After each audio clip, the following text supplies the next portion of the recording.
Selamat pagi dan salam hangat. Berjumpa lagi dengan Miss Reni. Kita akan masuk ke tema 1 tentang peduli terhadap makhluk hidup dengan subtema hewan dan tumbuhan di lingkungan rumahku. Pada pembelajaran kali ini, kita akan belajar pelajaran IPS, kenampakan alam dan pemanfaatannya. Pada kenampakan alam di sini terbagi atas 3 macam. Yang pertama yaitu dataran tinggi, kedua dataran rendah, dan ketiga pantai. Nah, apa sih dataran tinggi tersebut? Dataran tinggi adalah permukaan bumi yang ketinggiannya mencapai 500 meter di atas permukaan laut. Dataran tinggi biasanya dimanfaatkan untuk peristirahatan, objek wisata, dan usaha perkebunan.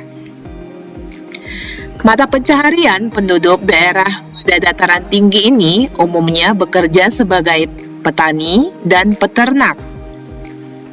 Nah, jenis ternak yang diusahakan di daerah dataran tinggi ini contohnya sapi. Dan dataran tinggi ini juga dijadikan sebagai tempat wisata. Dan yang kedua, ada dataran rendah. Dataran rendah itu adalah permukaan bumi yang datar dengan ketinggian kurang dari 200 meter dari atas permukaan laut. Pada umumnya, dataran rendah berada di sekitar pesisir pantai. Nah, dataran rendah banyak juga digunakan untuk berbagai keperluan, diantaranya pertanian, perkebunan, perumahan, dan industri, serta beberapa jenis kegiatan perkebunan seperti perkebunan kelapa dan tebu. Nah, mata pencaharian penduduk di daerah dataran rendah ini antara lain sebagai petani, peternak, dan karyawan pabrik.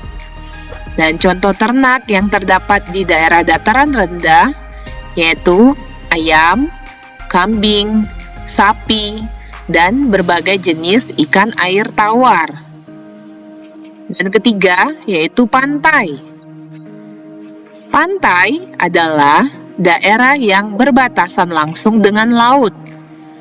Pantai ada yang landai dan ada pula yang terjal. Pantai yang landai biasanya digunakan untuk objek wisata. Nah, mata pencaharian penduduk di daerah sekitar pantai antara lain sebagai nelayan, petani garam, petani rumput laut, dan pemandu wisata. Nah, berikut adalah contoh-contoh pemanfaatan pantai, yaitu budidaya ikan laut, udang, cumi-cumi, rumput laut. Nah, perkebunan kelapa, pertanian garam, pelabuhan, pasar ikan, dan tempat wisata. Nah, untuk di daerah Jawa Barat terdapat beberapa pantai juga. Contohnya, Pantai Kejawanan terdapat di daerah Cirebon, Pantai Pasir Putih di daerah Pangandaran, Pantai Karangtaulan ada di Tasikmalaya, Pantai Ujung Genteng, dan Pantai Pelabuhan Ratu terdapat di daerah kita di Sukabumi. Nah, setelah mendengarkan penjelasan tentang dataran tinggi, dataran rendah, dan pantai, Miss minta untuk semua anak-anak mengerjakan tugas dari buku Bu Pena, Ayo Berlatih, pada halaman 150, nomor 1 dan 2. Nah, ini adalah tugas pertama kamu. Dan kita akan lanjutkan ke penjelasan berikutnya. Nah, untuk yang kedua, kita akan belajar tentang ciri-ciri sumber daya alam. Nah, tanaman itu dapat tumbuh di dataran tinggi dan juga dapat tumbuh di dataran rendah. Nah, Miss akan menyebutkan contoh tanaman yang tumbuh di dataran rendah dan di dataran tinggi. Salah satu contohnya yang pertama adalah padi. Tentu kamu pernah melihat dong tanaman padi itu. Nah, tanaman padi cocok ditanam di daerah dataran rendah dan dataran tinggi, dan juga di daerah yang beriklim tropis. Dan contoh yang kedua yaitu tanaman teh. Tanaman teh cocok juga ditanam di daerah dataran tinggi tropis dan subtropis dengan curah hujan yang cukup tinggi. Nah, untuk tanaman teh ini tentu saja kamu pernah pergi ke daerah puncak. Nah, di sana kamu bisa melihat tanaman teh yang cukup banyak, dan tidak harus ke puncak Bogor, ke daerah Pondok Halimun juga pasti kamu bisa menemukan tanaman teh di sana. Nah, misalkan menyampaikan beberapa penjelasan tentang tanaman padi.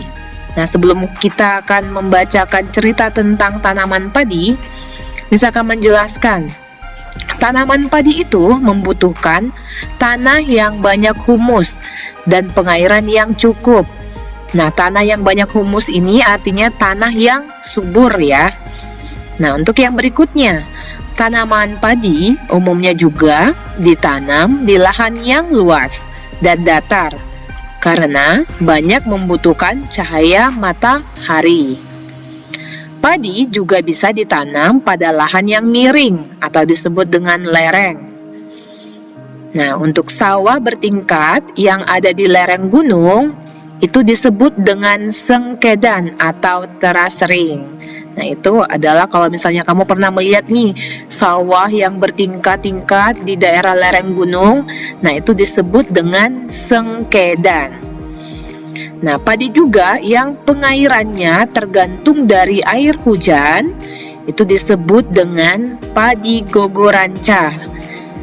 Dan yang terakhir, padi yang ditanam di daerah pantai disebut dengan padi pasang surut. Jadi misalnya suatu saat kamu melihat, wow, itu padinya ditanam di daerah pantai. Nah, itu disebut dengan padi pasang surut.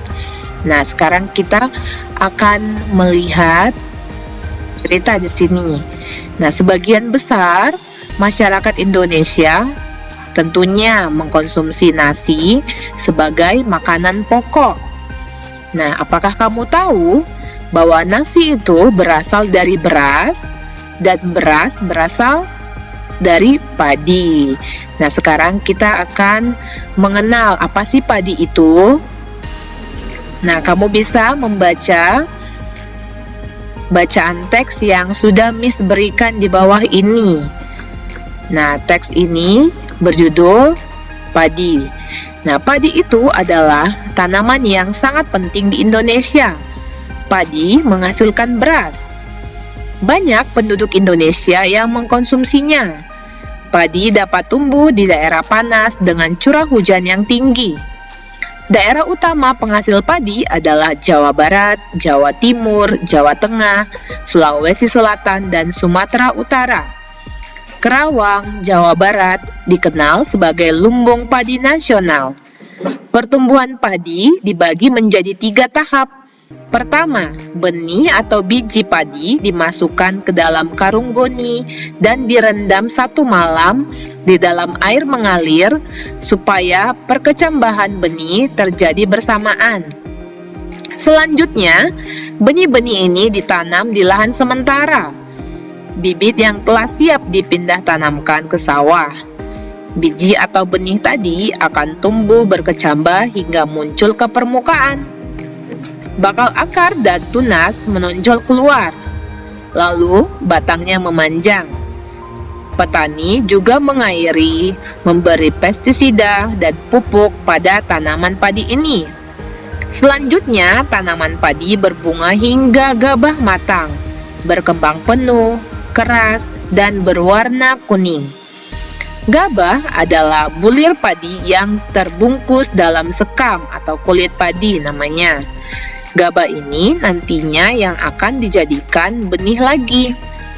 Tahap pertumbuhan padi berlangsung antara 110 hari hingga 130 hari lamanya. Setelah panen padi, gabah ditumbuk dengan lesung atau digiling sehingga sekam atau kulit padi tersebut terlepas dari isinya. Nah, bagian isi inilah yang berwarna putih, kemerahan, ungu, atau bahkan hitam yang disebut beras. Nah, kamu pastinya sudah paham ya, asal mulanya beras itu dari mana? Oke, nah untuk penjelasan yang kedua, Miss juga memberikan tugas singkat yang akan kamu jawab berdasarkan penjelasan padi tadi. Nah, di sini ada 5 pertanyaan yang sesuai dengan isi bacaan teks yang Miss bacakan. Silakan mengerjakan tugas-tugasnya dan nanti akan dikumpulkan ke Microsoft Teams. Terima kasih. Tetap semangat, tetap jaga kesehatan. Tuhan Yesus memberkati.